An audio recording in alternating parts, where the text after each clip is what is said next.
Have you been injured emotionally in the past? Maybe you've been through a bad breakup or been disconnected from family and friends. Have you ever felt as though your heart was breaking? Do you feel as though you can't fully experience joy or happiness? Do you find it hard to connect with others? Do you feel closed off to love? If you said yes to any of these questions, you might have a heart wall. Hi, I'm Amy from Core Healing and I'm an emotion code and body code practitioner. And in this video, I'm going to be exploring why the heart is such an important part of everyone's healing journey. Now, when we're at school, we learn all about the different parts of the body and the role that they play. I know my kids have a big book all about the body, and in the book we learn about the heart and its role of pumping blood in the body. Now, the heart used to be considered just a pump, but we now know that it is so much more than that. So what's so special about the heart? The heart is the core of our being. It is the center of who we are. And when you think of someone you love, you feel it in your heart, the gentle, warm feeling in that area. And we use the symbol of a heart to represent love. And I know when I'm drawing with my kids, and we're always doing love hearts to represent love. Now, when we experience heartache or heartbreak, we feel that in our heart too. So the feeling of pressure or discomfort in the chest. It's that emotional heaviness, like your heart is actually breaking. And when you're feeling it in your body, when you're feeling it in your heart, this is energy. So in order to understand how energy healing works, we need to understand that everything is energy. So energy is all around us. It's around us in physical form. So like our body, for example, is solid, it feels hard. Energy is also in invisible form, so like the wind and gravity. The emotions we feel in our heart, like love, the pain, the joy, the vulnerability, this is all energy. Now, each of our organs in our body generates an energy frequency. The image on the screen, courtesy of HeartMath, illustrates the electromagnetic field of the heart. This extends up to 12 feet in diameter around the body. This is the largest of any organ. The heart is the most powerful organ in your body. Now, the heart has a 60 times stronger output than the brain. We often think that the brain is our control center, but the heart actually sends more signals to the brain than the brain does to the heart. It's a two-way dialogue, but it's about 90% from the heart to the brain and 10% from the brain to the heart. So your brain obeys messages sent by the heart. Scientists have been able to confirm some pretty amazing things about the heart. So the heart can think for itself. The heart also has the ability to remember things and stores large amounts of memory. So you just have to research heart transplants, and there's some pretty amazing stories of transplant recipients who have suddenly had a craving for their donor's favorite food, or they develop a love of, say, classical music, which turned out to be the donor's favorite music. Heart transplant recipients have also had changes in career, in sports, in interests. There's some pretty amazing stories. The heart can also energetically affect others. So this image shows the magnetic field of the heart. So the energy of our heart can affect those around us and vice versa. So when we're around people, when we're in their space, their energy, their thoughts and emotions, whether they're positive or negative, can affect us. So when you feel love for someone, you're actually sending an electromagnetic signal to them using your heart brain. So sometimes we can feel the energy of other people. So for example, if you're out with a friend and you leave feeling uplifted and happy, and then there's other people, and when you're around them, you feel drained and tired. Now, another thing that we also now know is that the head brain and the heart brain record traumatic events. So a lot of people, they seek help for their mental health, and they're focusing on the mindset and the head, thinking that they've dealt with it in therapy. But energetically, the emotional energy is still there. So we need to address both the head and the heart brain. So if the emotional energy isn't addressed, if it's not cleared from our energy field, it can keep showing up in different ways, and it can keep creating chaos, and it contributes to our mental, emotional, and physical issues. Now, when we're feeling negative emotions, so such as anger or sadness or fear, the neural signals from our heart to our brain, they get messed up. And when these signals are messed up, it inhibits our cognitive functioning. We have trouble focusing, we have trouble remembering, learning, reasoning, deciding, and affects our ability to process emotions. And we see this all the time in our children, like when they have tantrums or if kids are having trouble at school, issues with social relationships, or parents struggling to communicate with their children. If you think of a time when you've been upset, so a time where you've been upset, maybe overwhelmed, stressed, you're not going to be able to think clearly. You're not in a position to make good decisions, and you're not in a position to remember information or to focus. And we expect our kids to focus in class, and teachers expect them to be switched on, and adults are expected to perform on their job and produce results at work. But when we're in a negative state, so when we're feeling nervous, when we're feeling overwhelmed, when we're fearful, it's going to be difficult when your heart is not sending those clear signals. Now, when things get too much for our sensory organs, so such as our eyes and our ears, we can cover them for protection. So for example, if a sound is too much for our ears, we can cover our ears to protect them. Same as if a light is too bright, we can cover our eyes to protect them.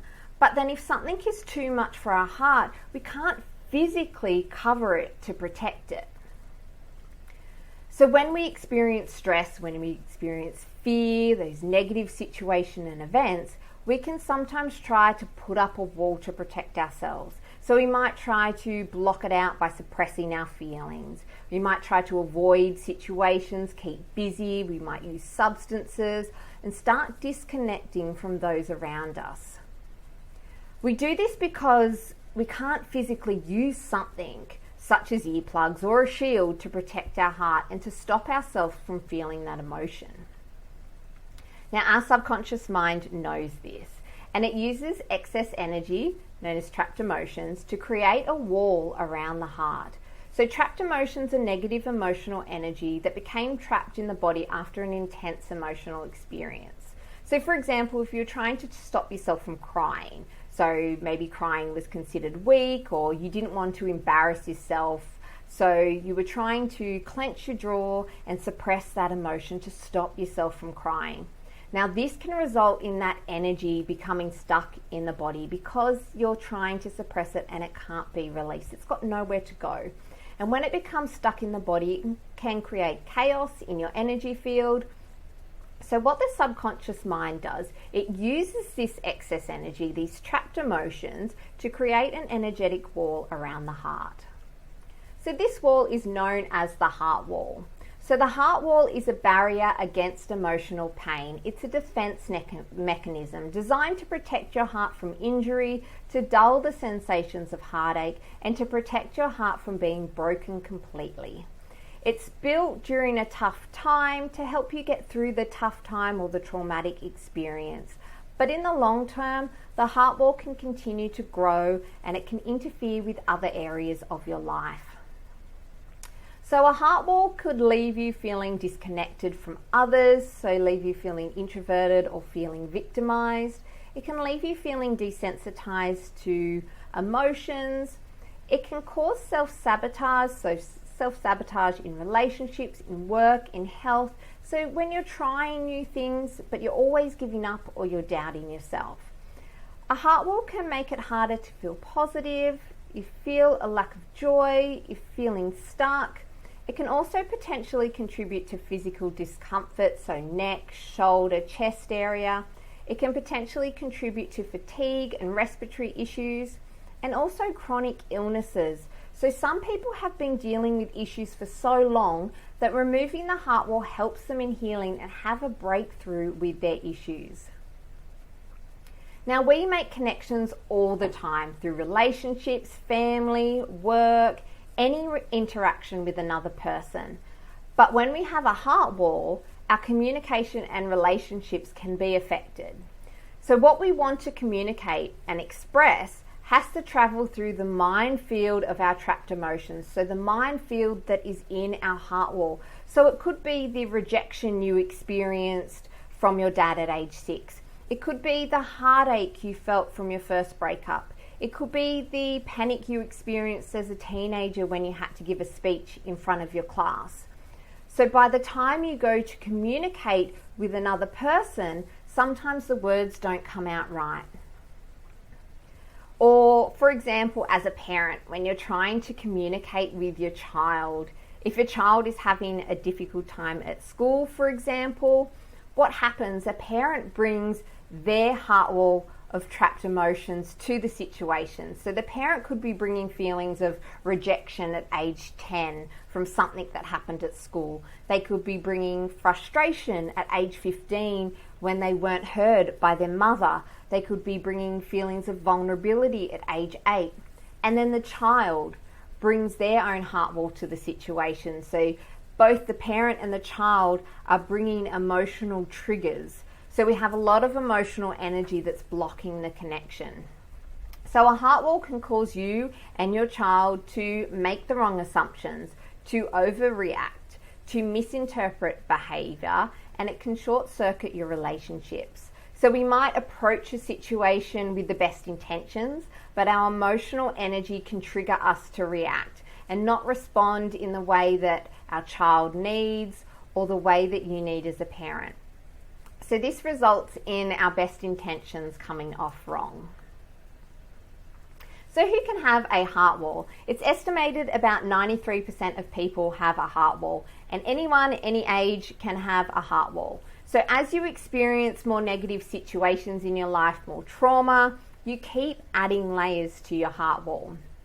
It kind of becomes a reflex for you. So every time you experience pain, danger, fear, imagine a layer covering your heart. So parents, friends, family, work colleagues can all break your heart. So some intentionally and others not. But having a heart wall isn't always a bad thing. Sometimes we need protection from heartache, but the thing is we don't need it all the time. So having a heart wall is like using an umbrella all the time, even when it's not raining, or using an umbrella inside where there's absolutely no chance of rain. So an umbrella is useful when it's raining, but then it can get in the way and it can get annoying if you're carrying it around all the time when you don't need it. So a heart wall can get in the way and it shuts you off from experiencing the fullness of life. So how can we clear a heart wall? So clearing a heart wall is easy. It's just like in a normal emotion code session where we use muscle testing, which is a form of biofeedback similar to kinesiology, and we connect with your energy, specifically your subconscious energy, to release your heart wall. So it's the same process as an emotion code session, but we're specifically focusing on releasing emotions from your heart wall. So releasing the heart wall could help strengthen relationships, help you to have more empathy and compassion, help you to feel better physically and mentally because we have that heart-brain coherence. It can help to remove emotional blocks for a happier and more abundant life, can help you feel more calm and confident, and also changes the energy around you so you're attracting the energy that you want in your life. So thank you for taking the time to watch this video and learn more about why the heart is so much more than a pump. And if you're interested in a heart wall session, please check out our session packages on our website, or if you'd like to know some more information, you can send us an email at info@corehealing.com.au. Thanks for watching.